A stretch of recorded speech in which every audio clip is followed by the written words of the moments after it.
প্রিয় শিক্ষার্থীবৃন্দ আসসালামু আলাইকুম। এই ভিডিওতে আমি তোমাদের একটি সৃজনশীল প্রশ্ন করাবো। আইসিটি বইয়ের তৃতীয় অধ্যায়ের ডিজিটাল ডিভাইস হতে যে সৃজনশীলগুলো বেশি এসে থাকে সরলীকরণ। অতএব আমি একটা সৃজনশীল লিখছি। এই প্রশ্নটি রাজশাহী বোর্ড 2019 সালে আসছিল। গতে বলছে উদ্দীপকে ওয়াইয়ের সরলীকৃত মান নির্ণয় করো। তো আমার এই চ্যানেলে আমি বিগত কয়েকদিন ধরে সরল করাচ্ছিলাম। তো আমি তোমাদের আজকে প্র্যাকটিক্যালে কিভাবে সৃজনশীল প্রশ্ন উত্তর করাবে তার উপরে এই ভিডিওটি করতেছি। তো প্রিয় শিক্ষার্থীবৃন্দ একটু ভোরে লক্ষ্য করো, এখানে একটি উদ্দীপকে একটা চিত্র দেওয়া আছে। তো বলছে উদ্দীপকে ওয়াইয়ের সরলীকৃত মান নির্ণয় করো।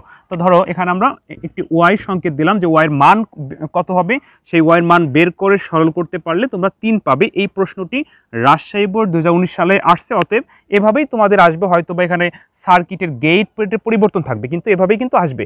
তো প্রথমে আমাদের মান বের করতে হবে, মান না বের করলে কিন্তু সরল করা যাবে না। তো মান বের করে কিভাবে, এটিও কিন্তু আমি আমার এই চ্যানেলে খুবই সুন্দর করে গুছিয়ে ভিডিও দেওয়া আছে, তোমরা একটু দেখে নিও কি যে কিভাবে লজিক সার্কিট হতে, লজিক চিত্র হতে মান বের করতে হয়। তো আমি এই মানটা এখন বের করে তোমাদের সরল করিয়ে দেবো, কারণ কয়েকদিন ধরে আমি বুলিয়ান এবং ডিমর্গানের উপপাদ্য অনুযায়ী সরল করিয়েছিলাম। অনেকে কমেন্ট করছিল যে সৃজনশীল বা যখন প্রমাণ করতে বলবে না তখন আমরা কিভাবে মিলাবো, যেটাই সঠিক অ্যান্সার। তো প্রিয় শিক্ষার্থীবৃন্দ তোমরা একটু দেখো, তাহলে তোমরা অবশ্যই সরল করতে পারবে।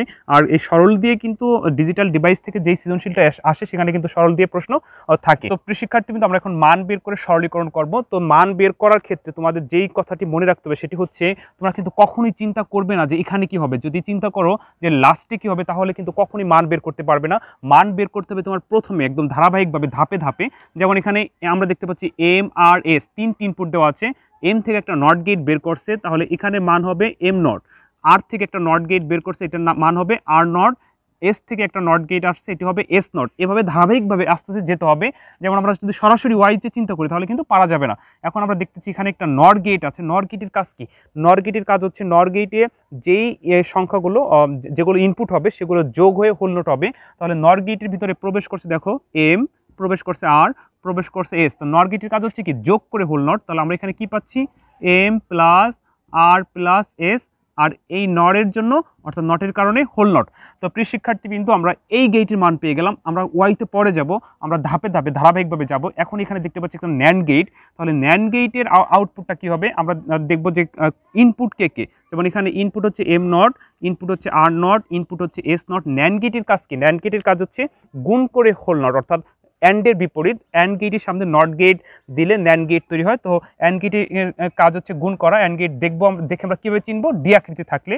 তো আমরা দেখতেছি M not R not S not input হয়েছে। তো এখানে কি মান পাবো, M not R not S not. আর এই নট ন্যান্ড গেটের হওয়ার কারণে সবার উপরে হোল নট। আমরা এই মানটি পেয়ে গেছি, এই মানটি পেয়ে গেছি। এখন ওয়াই সমান সমান আমরা বের করতে পারবো না, কারণ এখানে আরেকটি গেট আছে। এই গেটের কি হবে, এটি হচ্ছে নট গেট। নট গেটের কাজ কি, যে এখানে নটের ভিতরে যা ইনপুট হবে তার উপরে একটা হোল নট। তো আমরা দেখতেছি নট গেটের ভিতরে প্রবেশ করছে M plus R plus S whole naught. তো এই হোল নট থাকার কারণে আরেকটি হোল নট হবে। অতএব এখানে হবে হচ্ছে M plus R plus S double whole naught. একটি ছিল আরেকটি আসে দাঁড়ালো এই নট গেটের কারণে। এখন আমরা ওয়াই পেয়ে যাব।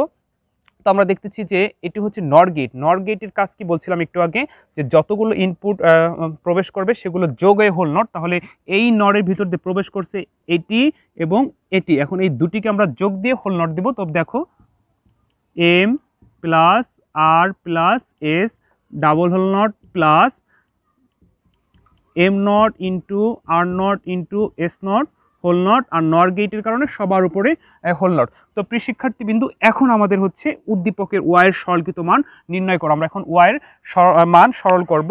তো দেখো তোমরা একটু ভোটে, তো তোমরা এই প্রশ্নটি কীভাবে উত্তর করবে, প্রথমে এরকম গ লিখে উত্তর লিখবা। উত্তর লিখে বলবা যে উদ্দীপকে ওয়াইয়ের প্রাপ্ত মান নির্ণয় করা হলো। প্রথমে এরকম ওয়াইয়ের মান বের করবা। ওয়াইয়ের মান বের করার পরে তারপর লিখবা হচ্ছে ওয়াইয়ের প্রাপ্ত মান সরলীকরণ করা হলো। আমি লিখে দিচ্ছি যে কিভাবে তোমরা করবে। যে এরকম লিখবা, ওয়াইয়ের প্রাপ্ত মান সরলীকরণ করা হলো। তো দেখো ওয়াইয়ের প্রাপ্ত মান ছিল কি, M plus R plus S double whole not plus M not R not S not whole not আর সবার উপরে একটা হোল নট। তো এখন এটাকে আমরা সরল করব। তো বলছিলাম যে তোমরা এই ভিডিওটি দেখলে সরলীকরণ কিভাবে করতে হয় সেটি অবশ্যই শিখতে পারবে। তো ভিডিওটি স্কিপ না করে সম্পূর্ণ দেখো, অবশ্যই তোমরা সরল শিখতে পারবে। তো প্রিয় শিক্ষার্থীবৃন্দ, আমরা এখন সরল করব। তো এখানে আমাদের দেখতে পাচ্ছি যে প্রথমে হোল নট আছে, প্রথমে হোল নট থাকলে হোল নট ভেঙে নিতে হবে। হোল নট ভাঙলে যোগের জায়গায় গুণ, গুণের জায়গায় যোগ, এটি হচ্ছে ডিমর্গানের নিয়ম অনুযায়ী। ডিমর্গান দেখো বলছে এ বি হোল নট সমান সমান এ নট প্লাস বি নট, আরেকটি হচ্ছে এ প্লাস বি হোল নট সমান সমান এ নট ইন্টু বি নট। অতএব হোল নট ভাঙলে গুণের জায়গায় যোগ হবে, যোগের জায়গায় গুণ হবে। তো এই মুহূর্তে যদি আমরা এই হোল নটটি ভাঙি তাহলে কি হবে, তাহলে হচ্ছে এই যোগের জায়গায় গুণ হয়ে যাবে। তো প্রিয় শিক্ষার্থী কিন্তু দেখো আরেকটা জিনিস এখানে আমরা লক্ষ্য করতে পারতেছি, সেটা হচ্ছে আমরা জানি দুটি হোল নট থাকলে একটিও না, অতএব এর উপর যদি দুটি থাকে একটি হবে না। এটা হচ্ছে সহায়ক উপপাদ্য আর এটি হচ্ছে ডিমর্গানের উপপাদ্য। তো আমরা দেখতে পাচ্ছি M plus R plus S এর উপরে দুটো হোল নট আছে, তো দুটো মানে কি একটাও না। তাহলে এখানে কি দাঁড়াবে, M plus R plus S, S একটি হোল নট। কেন একটি হলো, আমরা এটি ভেঙে দিলাম, দুটি মানে একটিও না, দুটি উঠে গেল আর উপরে একটি রয়ে গেল আর যোগের জায়গায় গুণ হলো। আর এপাশে কি হলো, এপাশে হচ্ছে M not R not S naught double whole naught. কেন, একটি ছিল আর ভাঙার কারণে আরেকটি এসে দাঁড়ালো। তো প্রিয় শিক্ষার্থীবৃন্দ, এখন আমরা কি করণীয় করতে পারি, এখন আমরা করতে পারি হচ্ছে এইখান থেকে দুটি তুলে দেবো, কারণ আমরা জানি দুটি মানে কি একটিও না। আর এটিতে আবার ভাঙবো, আমরা জানি যোগের উপর যদি হোল নট ভাঙে ডিমর্গান বলছে গুণ হবে। তাহলে এখানে কি হবে দেখো, M naught into R naught into S not, গুণের জায়গায় গুণ, আর এখানে দুটি মানে কি একটিও না, তাহলে কি দাঁড়ালো am not R not S not. এখন ফলাফল কি হবে, আমরা বুলিয়ানের নিয়ম অনুযায়ী জানি এ গুণ এ সমান সমান এ।